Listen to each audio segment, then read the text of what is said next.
ٹھیک ویسا ہی منظر تقریباً 19 سال بعد لاتعداد کیمروں اور خبر کی تلاش میں سرگرداں رپورٹروں کے سامنے تھا۔ حیرت میں گم کر دینے والا ایک ایسا لمحہ کہ جب جہاز سے اترتی ہوئی اٹلی کی 25 سالہ شوق و چنچل لڑکی سبز رنگ کے ایک خوشنما حجاب اور عبایا میں ملبوس تھی، جس نے اس کا تمام جسم ڈانپ رکھا تھا۔ وہ 18 ماہ صومالیہ کی الشباب اسلامی جہادی تنظیم کی اسیری میں گزار کر آئی تھی۔ اسے کینیا کے ہوٹل سے اغوا کرنے والا ایک پیشہ ور اغوا کار تھا۔ اس غیر مسلم ملک میں اغوا برائے تاوان مدتوں سے ایک پیشہ اور دولت کمانے کا آسان ذریعہ سمجھا جاتا ہے۔ وہ کینیا سے صومالیہ کیسے پہنچی اور الشباب کے ارکان کے پاس کیسے آ گئی، یہ ایک ایسا عقدہ ہے جسے حل ہونا ابھی باقی ہے۔ لیکن اس کے پہلے انٹرویو نے مغرب ہی نہیں بلکہ دنیا بھر کے ان اسلام دشمن پروپیگنڈا کے ماہرین کی امیدوں پر پانی پھیر دیا ہے جو اس کی رہائی کی خبر سے مسالے دار مواد تلاش کر رہے تھے۔ اس نے کہا کہ میں نے اسلام اپنی مرضی اور آزادی سے قبول کیا ہے اور مجھ پر اغوا کاروں کی طرف سے کوئی دباؤ نہیں تھا۔ انہوں نے ہمیشہ مجھ سے بہترین انسانی رویوں کے ساتھ برتاؤ کیا۔ یہ غلط ہے کہ مجھے وہاں زبردستی شادی کرنے یا جسمانی تعلق رکھنے کے لیے کہا گیا تھا۔ میں کسی قسم کی جسمانی پابندیوں میں جکڑی ہوئی نہیں تھی اور نہ ہی مجھ پر کسی قسم کا ٹارچر کیا گیا۔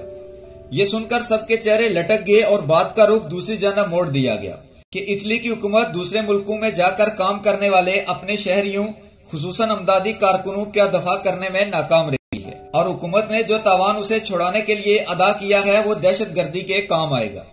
کمال کی بات یہ ہے کہ یہ فکرے اٹلی کے صحافی اور سیاستدان بول رہے ہیں، اس سرزمین کے صحافی جہاں کے مافیاز کا سب سے بڑا دندہ ہی اغوا برائے تاوان کا تھا۔ 25 سالہ سلویا رومانو، جس کا نام اب عائشہ ہے، اس نے ویسے ہی دنیا کو حیران کر دیا جیسے 8 اکتوبر 2001 کو تورخم بارڈر پر 43 سالہ برطانوی صحافی یوان ریڈلی نے کر دیا تھا، جس کا نام اب مریم ہے۔ وہ تو وقت ہی بہت عجیب تھا۔ 11 ستمبر 2001 کو ورلڈ ٹریڈ سینٹر کی تباہی کو ابھی چند ہی دن ہوئے تھے کہ جب 28 ستمبر کو یوان ریڈلی کو طالبان نے گرفتار کر لیا۔ اس وقت دنیا کا میڈیا طالبان کی ایک اور تصویر پیش کر رہا تھا۔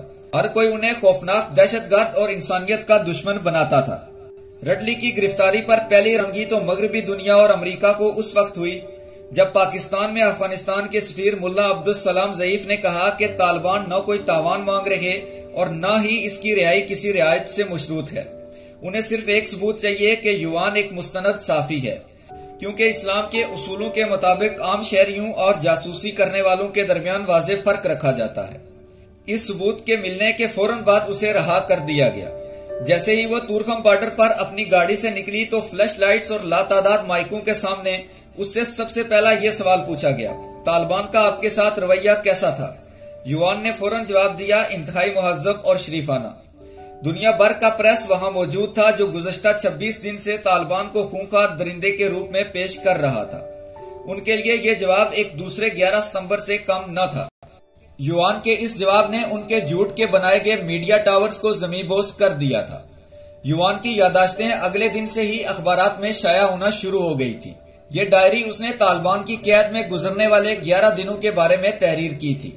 اس نے لکھا تھا کہ سرخ و سفید رنگت، سیاہ کالی چمکدار گھنی داڑھی اور زمرد کی طرح سبز آنکھوں والے طالبان، جن کو دیکھ کر کسی بھی یورپی لڑکی کا دل قابو میں نہ رہے، وہ میرے سامنے ایسے نظریں جھکائے کھڑے تھے جیسے وہ مجرم ہوں۔ وہ خود بھوکے رہتے مگر مجھے کھلاتے۔ وہ مجھ سے ایسے عزت و احترام سے پیش آتے تھے جیسے انہوں نے مجھے نہیں بلکہ میں نے انہیں گرفتار کیا ہوا ہے۔ یوان ریڈلی، جو اب مریم کہلاتی ہے، اس سے میری ملاقات لندن کے علاقے بارگنگ میں منعقدہ ایک تقریب میں ہوئی، جہاں ہم دونوں اولڈ ہوم میں قائم کیے جانے والے یورپین اسلامک سینٹر کے لیے چندہ گٹھا کرنے کے لیے لوگوں کا لہو گرما رہے تھے۔ اس کا اسلام کے ساتھ تعلق اور جوش و جذبہ دیکھ کر میں حیران ہوا اور اپنے تاثر کو ظاہر کرنے کے لیے اس سے ایک سوال کیا کہ کیا آپ اسٹاک ہوم سنڈروم کا شکار تو نہیں ہوئی اور اس قسم کے نفسیاتی اثر کے تحت آپ نے اسلام قبول تو نہیں کیا؟ اس نے پہلے نفی میں سر ہلایا، پھر زور سے نو کہا اور جواب دیا کہ میں نے رہائی کے 2 سال بعد اسلام قبول کیا ہے۔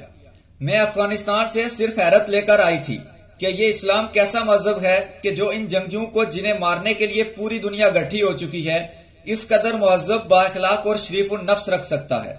میں نے 2 سال قرآن کا مطالعہ کیا اور اس نتیجے پر پہنچی کہ قرآن کی تعلیمات ہی ہیں جو انسان کو اس قدر تبدیل کر سکتی ہیں۔ اس لیے میں نے اسلام کے عظیم اور بہت بڑے خاندان میں شامل ہونے کا فیصلہ کیا۔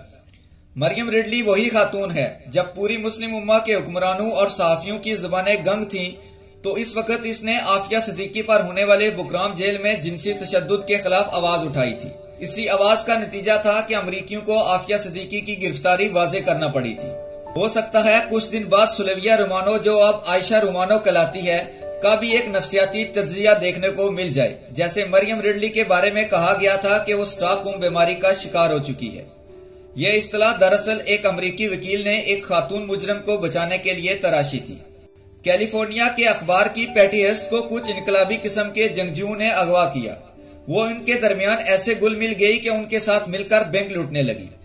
جب پکڑی گئی تو ہوشیار وکیل نے اسے سزا سے بچانے کے لیے سویڈن کے ماہر نفسیات نیلز بیجروٹ کی اس اصطلاح کو استعمال کیا، جو اس نے 1970 میں اسٹاک ہوم میں ہونے والی ایک بینک ڈکیتی کے دوران ڈکیتوں کی محبت میں گرفتار لڑکی کا نفسیاتی مطالعہ کرتے ہوئے اپنی رپورٹ میں استعمال کی تھی۔